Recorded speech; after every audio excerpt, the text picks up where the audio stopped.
بات سننا بھی ثواب ہے۔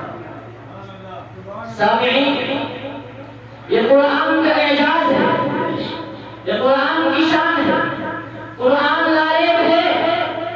شاہ عبد العزیز محدث دہلوی بر صغیر کے بڑے عالم گزرے، اتنے بڑے عالم، توجہ کیجیے گا، دارالکتاب میں بیٹھے ہیں، ایک آدمی بھاگا ہوا آیا کہ شاہ جی اسلام کی ناک کٹ گئی، اسلام کی ناک کٹ گئی۔ ارے کیسے کٹ گئی؟ اس نے کہا کہ پنڈر پادری دلی کے چوک میں کھڑا ہے، دلی کے چوک میں کھڑا ہو کر کہتا ہے کہ اے مسلمانوں، اے مسلمانوں، اے مسلمانوں، آؤ اگر تم سچے ہو تو میرا مقابلہ کر لو، آؤ اگر تم سچے ہو تو میرا مقابلہ کر لو۔ میرے ہاتھ میں بائبل ہے، اس کو جلتی ہوئی آگ میں ڈالتا ہوں، اگر تم سچے ہو، تمہارا قرآن سچا ہے تو آؤ میرا مقابلہ کر لو۔ میں بائبل کو آگ میں ڈالتا ہوں، تم قرآن کو آگ میں ڈالو۔ شاہ عبد العزیز محدث دہلوی اٹھ کر چل دیے۔ وہ آدمی کہنے لگا کہ شاہ جی قرآن تو اپنے ہاتھوں میں لے لیجیے، قرآن تو اپنے ہاتھوں میں لے لیجیے۔ شاہ جی نے کہا ارے نہیں نہیں، ارے نہیں نہیں، بغیر قرآن کے بعد بن جائے گی، بغیر قرآن کے بعد بن جائے گی۔ جب شاہ عبد العزیز محدث دہلوی وہاں پہنچتے ہیں تو شاہ جی نے کہا اے پادری، اے پادری کیا کہتا ہے؟ اس نے کہا کہ چیلنج کرتا ہوں، چیلنج کرتا ہوں، میرے ہاتھ میں بائبل ہے، میں اس کو جلتی ہوئی آگ میں ڈالتا ہوں، تم قرآن ڈالو۔ شاہ جی نے کہا ارے پادری تیرا دماغ تو خراب نہیں ہے، اللہ کا قرآن میں اپنے ہاتھوں سے آگ میں ڈالوں؟ میں کوئی پادری ہوں، میں کوئی شیخ یا علیم ہوں؟ وہ کہنے لگا پھر آپ جھوٹے ہیں، پھر آپ جھوٹے ہیں، ابھی قرآن آگ میں ڈالو، فیصلہ ہو جائے گا، جو سچا ہوگا بچ جائے گا، جو جھوٹا ہوگا جل جائے گا۔ شاہ جی نے کہا او پادری ٹھہر ذرا، او ٹھہر ذرا، میں ابھی فیصلہ کرتا ہوں، میں ابھی فیصلہ کرتا ہوں۔ فیصلہ یہ ہے کہ تو بائبل کو سینے سے لگا، میں قرآن کو سینے سے لگاتا ہوں، تو بھی چھلانگ لگا، میں بھی چھلانگ لگاتا ہوں، جو سچا ہوگا وہ بچ جائے گا، جو جھوٹا ہوگا وہ جل جائے گا۔ جب شاہ جی نے یہ بات کہی تو عیسائی لاجواب ہو گیا، بھاگنے لگا، لوگوں نے پکڑا ارے پادری کہاں جاتا ہے، ارے پادری کہاں جاتا ہے؟ کہنے لگا کہ بائبل پر تو میں نے مسالہ لگا دیا تھا، اپنے جسم پر تو کوئی مسالہ نہیں۔ نعرہ تکبیر۔ سامعین، قرآن بے مثال ہے، قرآن لا زوال ہے، قرآن لا نظیر ہے۔ اللہ تعالیٰ نے فرمایا ان هذا القرآن يهدي للتي هي اقوم۔ جب تک امت نے قرآن کو اپنے سینے سے لگایا اس وقت تک خود قرآن کہتا ہے ان هذا القرآن يهدي للتي هي اقوم۔ یہ قرآن لوگوں کو اونچا کرتا ہے، یہ قرآن لوگوں کو سب بلند کرتا ہے، یہ قرآن انسان کو اونچا کرتا ہے۔ سامعین، آج ہم نے قرآن کو چھوڑ دیا، آج ہم نے قرآن کو بالائے طاق رکھ دیا۔ سامعین، امام ابو حنیفہ علیہ رحمہ سے پوچھا گیا کہ امام تو نے قرآن کو کیسا پایا؟ امام ابو حنیفہ علیہ رحمہ نے کہا کہ میں قرآن سے 90,000 مسائل نکال چکا ہوں، 90,000 مسائل کی تخریج کر چکا ہوں، ابھی تک قرآن کے معنی مکمل نہیں ہوئے۔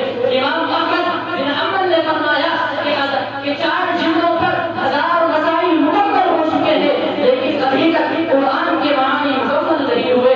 علامہ امام غزالی علیہ الرحمہ سے لوگوں نے کہا کہ امام قرآن کے بارے میں کوئی بات بتاؤ، قرآن کے بارے میں کوئی بات بتاؤ، قرآن کے بارے میں کوئی بات بتاؤ۔ تو علامہ امام غزالی نے ایک بڑی عجیب بات کہی۔ بات یہ ہے، علامہ امام غزالی نے فرمایا کہ لوگوں قرآن اتنا آسان ہے، اتنا آسان ہے، اتنا سہل ہے کہ 6 سال کے بچے کے سینے میں محفوظ ہو جاتا ہے، 7 سال کے بچے کے سینے میں اتر جاتا ہے، 8 سال کے بچے کے سینے میں محفوظ ہو جاتا ہے، لیکن مشکل کتنا ہے، مشکل کتنا ہے۔ 1400 سال گزر گئے، 1400 سال بیت گئے، 1400 سال کا زمانہ گزر گیا، 1400 سال سے علماء ربانیین مفسرین کرام اس قرآن کے اندر ہوتا زن ہے، اس قرآن کے اندر ہوتا لگا رہے ہیں، ابھی تک تمام موتیوں کو نہیں پہنچے۔ سامعین، یہ قرآن کا اعجاز ہے۔ آج ہم نے قرآن کی تلاوت کو ترک کر دیا۔ قرآن کریم کو تعظیماً اوپر رکھنے کا حکم تھا، لیکن آج ہم نے اتنا اتنا اونچا رکھ دیا کہ ہفتوں گزر جاتے ہیں، مہینوں گزر جاتا ہے، سال گزر جاتے ہیں، لیکن قرآن کریم کو اٹھانے کی توفیق نہیں ہوتی۔ میرے بھائیوں، قرآن کریم کی تلاوت کا معمول بناؤ، قرآن کریم کو لازم پکڑو۔ قرآن کے بغیر شاعر کار نہیں۔ انہی چند باتوں پر کی تقریر کو ختم کرتا ہوں۔ وما علینا الا البلاغ۔